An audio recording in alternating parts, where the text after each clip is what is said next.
Hi everyone! Today I'm going to show you how to make the 5 most important macrame knots. And I say these are the most important knots because I believe they are the most used knots. So they are very important knots to know. Let's get started. The first knot on our list of most important knots is the lark's head knot. This knot is one you will probably use 90% of the time when making wall hangings. It's most commonly used to tie your strings on some sort of rod. And it's very simple to make. So all you do is you fold your string in half. We take it over our rods. So there's a loop now behind. And we just pull the 2 strings hanging down right through the loop. And then you just give it a little tug to tighten it. And that's all you do. So that is one important macrame knot to know. Our next important knot to know is the square knot. This is also one of the most common used knots. And I guarantee you will probably use this knot in 90% of your projects. To make this knot, you need 4 ropes. We'll start by taking the rope on the far right and crossing it over the 2 strings that hang down the middle. We then come in with the string on the far left and we cross it over the end of the string that was on the far right. Then it goes behind the 2 strings in the middle, and we pull it through the loop. And then we just pull it tight. And then we come in with the string on the far left. It crosses over the 2 strings in the middle, and it forms this loop. And then we take the string that's on the right, it crosses over that end, behind the 2 in the middle, and through the loop. And then we just pull that tight. And that's how you make a square knot. And this one more specifically is a right-facing square knot. If you want to make a left-facing square knot, you would just reverse the steps, as in you start on the left side.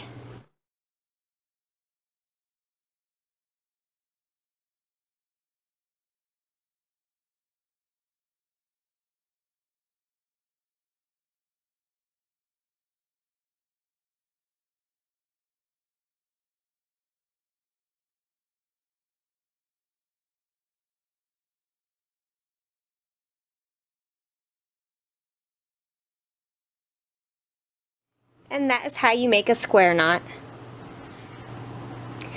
The next knot we are going to learn today is the spiral knot. So this knot is really fun, and it's oftenly used to add a little extra something special in wall hangings or plant hangers. And it's because the rope twists around in a really pretty spiral. So to make this knot, again, we're going to want to use 4 strings, and we're going to start it just as we did when we made our square knot. So we'll take the string on the far right, cross it over the 2 strings in the middle to form a loop. The string then on the left goes over, behind the 2 strings in the middle, and through the loop. And then you just pull that tight. Now to continue making our spiral knot, we're just going to repeat the exact same process. So we'll take the string here on the far right, cross it over the 2 strings in the middle. The string on the other end goes over, behind the 2 in the middle, and through the loop. And then you just pull it tight. And we just keep repeating this process until our strings start to spiral.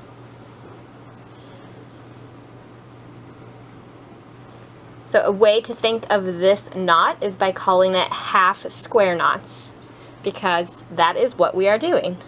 Instead of tying a full square knot, we are only tying half square knots. And by doing this, it causes our ropes to spiral around.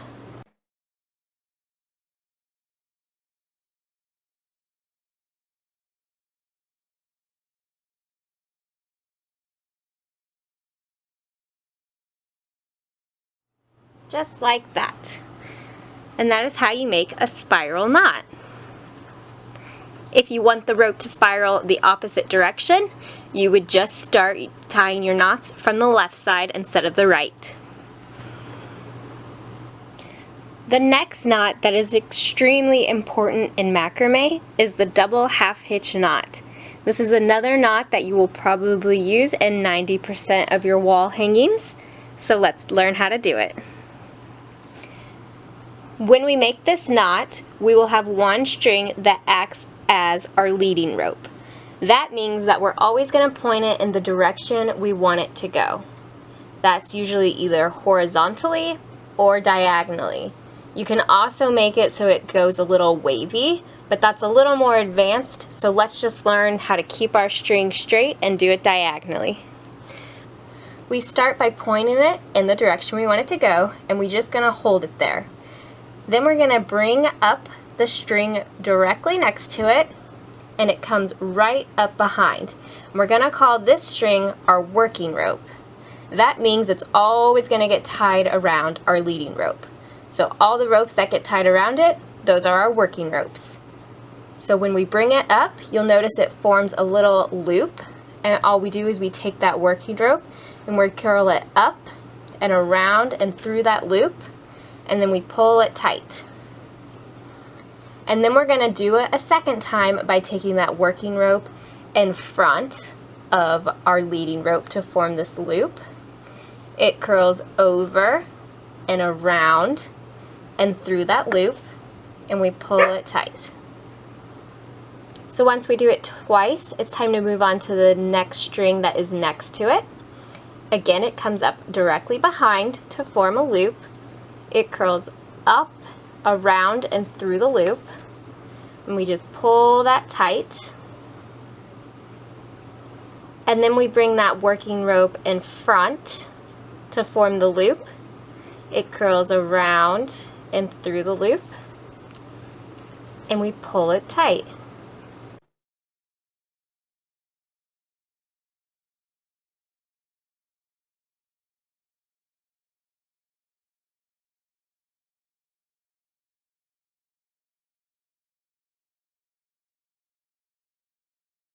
You can also then come in and use the rope on the other side as your new leading rope and point it diagonally down towards the left. And it's the same process. So we hold it how we want it to go, and we bring up the rope next to it to form the loop. It curls around and into the loop. We pull that tight. Then we take it in front of the leading rope to form the loop where it curls around and into the loop, and you pull it tight.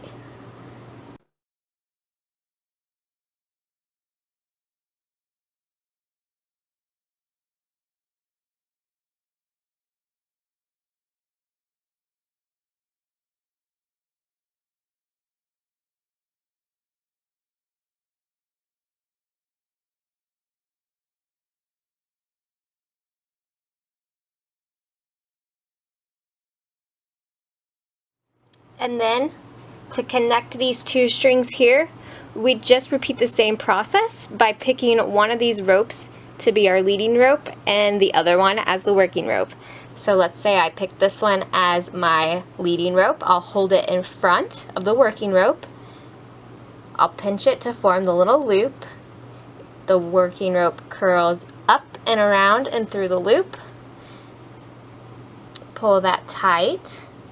Then the working rope goes in front to form the loop where it curls around and through, and then I just pull that tight. And that is how you make the double half hitch knot. And our fifth and final most important knot of the day is the gathering knot. This knot is important because it is what is most commonly used to tie off plant hangers. It's used to tie off a lot of keychains, and it's often used to tie off certain parts of wall hanging. So it's a very important knot to master.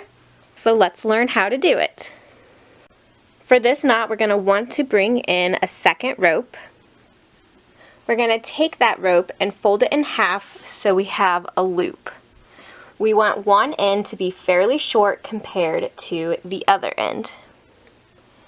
Then we're going to hold that loop so the end sticks up and the loop hangs down. And we just hold all our ropes together, so we are gathering them together. And we take the end of that string that's long and we just start wrapping it around all the strings.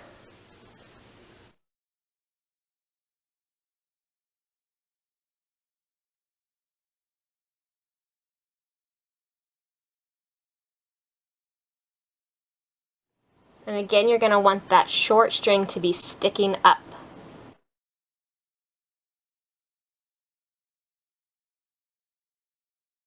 And you just keep wrapping until the wrapped little section is the desired length.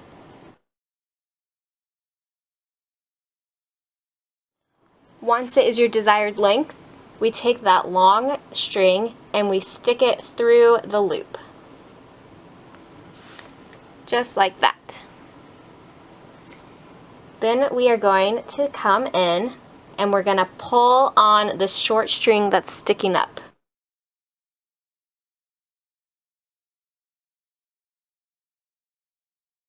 Just like that. So as you can see, that loop is now eliminated. It got pulled in and is secured by our wrapping.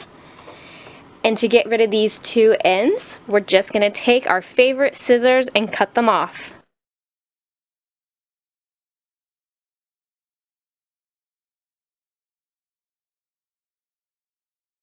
And that is how you make the gathering knot. This is also often called the wrapping knot because obviously we're wrapping to make this knot.